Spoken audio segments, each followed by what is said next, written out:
Kepintaran Hana. Reja menunggu Hana yang sedang memasak makan siang untuk mereka di depan televisi. Pria tampan itu sedang asik menonton film romantis. Reja menatap serius layar televisi dikala tokoh utama prianya datang memeluk tokoh wanita dari belakang saat sedang memasak, membuat Reja seketika tersenyum lebar. Dia akan melakukan hal yang sama pada Hana, mumpung istrinya itu sedang masak. Yes, akhirnya aku punya cara untuk dekat dengan Hana. Reja bersorak riang. Pria tampan itu segera berlari ke dapur melihat Hana yang sedang serius mengaduk kuah di dalam wajan. Lagi masak apa? Reja datang memeluk erat tubuh Hana dari belakang, membuat wanita cantik itu tersentak. Hana tersenyum malu. Untuk pertama kalinya, suami tampannya datang memeluk erat tubuhnya dari belakang. Bukankah ini terasa sangat romantis? Hana memang polos, akan tetapi dia sangat sering mendengar kisah romantis Rasulullah dengan para istri Rasulullah dulu. Lagi masak opor ayam kesukaan Mas? Jawab Hana pelan merasa gugup. Apalagi dagu Reja berada di pundaknya, hembusan napas suaminya itu menerpa leher jenjang miliknya membuat Hana meremang. Kamu bisa masak opor? Kenapa aku baru tahu? Reja terkejut mendengar Hana bisa memasak masakan kesukaannya. Hana tersenyum kecut.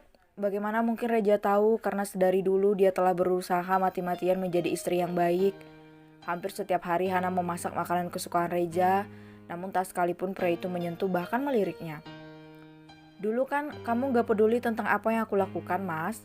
Setiap hari aku masak makanan kesukaan kamu, tapi kamunya aja yang cuek dan tidak peduli. Ujar Hana menohok hati Reja. Pria tampan itu merasa tertampar mendengar kata-kata Hana. Dia sadar bahwa selama mereka menikah, dirinya lah yang bermasalah. Banyak kesalahan yang dia perbuat, namun Reja bersyukur karena memiliki istri sabar dan tulus seperti Hana.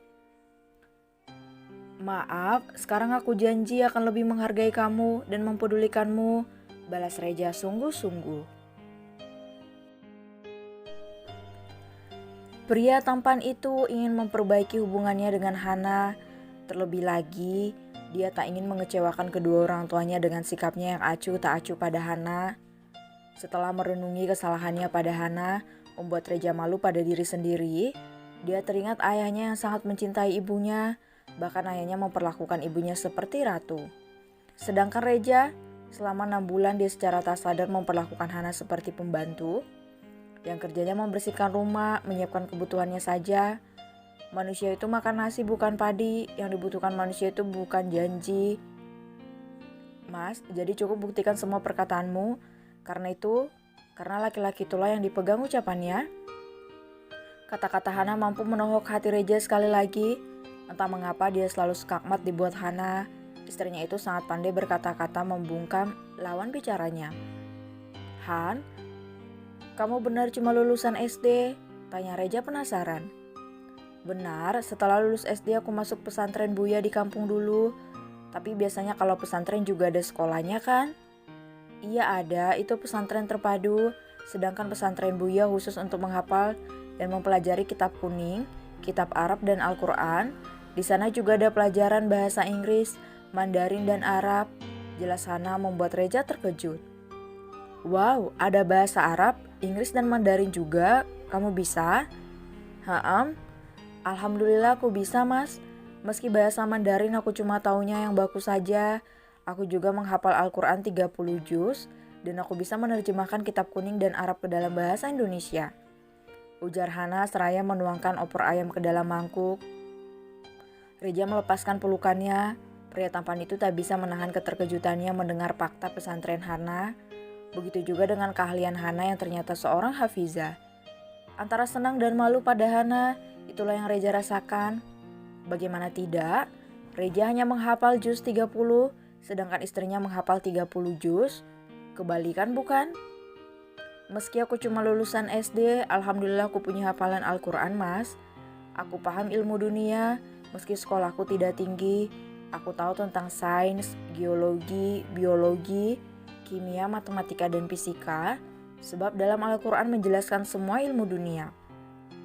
Aku tahu mas, aku hanya lulusan SD, tapi aku tahu bagaimana pembuahan janin dalam rahim berdasarkan penjelasan ilmu kedokteran dan dalil Al-Quran.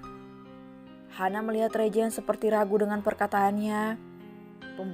Pembuahan zigot dimulai saat sel telur bersatu di salah satu dari dua saluran tuba. Sel telur yang berhasil dibuai disebut sebagai zigot. Setelah itu zigot akan membelah diri dan berkembang menjadi sel yang membentuk embrio. Pada tahapan ini, semua organ mengalami perkembangan seperti struktur dasar otak, sistem saraf kecuali organ intim. Terakhir, embrio memasuki tahapan berikutnya yang disebut sebagai janin. Pada periode ini, janin mengalami perkembangan pesat di bagian otak. Biasanya perkembangan terjadi pada minggu ke-9 hingga persalinan. Reja menelan ludahnya mendengar penjelasan Hana. Tak berhenti di situ, Hana juga memberikan dalilnya. Dia hanya ingin membuka mata hati Reja agar tak menilai sebelah mata orang-orang lulusan pesantren. Karena sangat banyak masyarakat yang menilai pesantren itu norak. Hanya belajar tentang ilmu akhirat, ketinggalan zaman dan banyak lagi. Dalilnya Al-Quran surah Al-Mu'minun ayat 12-14 artinya, dan sesungguhnya kami telah menciptakan manusia dari suatu saripati yang berasal dari tanah. Kemudian kami jadikan saripati itu air mani yang disimpan dalam tempat yang kokoh ataupun rahim. Kemudian kami jadikan air mani itu segumpal darah. Lalu segumpal darah itu kami jadikan segumpal daging. Dan segumpal daging itu kami jadikan tulang belulang. Lalu tulang belulang itu kami bungkus dengan daging. Kemudian kami jadikan dia makhluk yang berbentuk lain. Maka Maha Suci Allah pencipta yang paling baik. Hana menjelaskannya secara terperinci menurut dalil Al-Quran dan menurut ilmu kedokteran, membuat Reja lagi dan lagi speechless. Hana menggenggam tangan Reja lembut, tak bermaksud untuk menyombongkan diri di hadapan Reja. Dia hanya ingin membuka mata hati suaminya. Jangan pernah menilai seseorang dengan jabatan, kekayaan, dan pendidikannya, mas. Karena semua itu tidak ada nilainya di mata Allah kecuali iman dan takwa. Jangan pula berbangga hati karena memiliki ilmu lebih tinggi dari orang lain, sebab iblis yang taat dan lebih alim dari malaikat gagal jadi kekasih Allah karena di dalam hatinya ada kalimat, aku lebih baik darinya. Reja menarik Hana ke dalam pelukannya. Dia memeluk erat istri solehanya. Maafkan aku, bisik Reja pelan, merasa bersalah pada Hana karena sempat merendahkan wanita itu.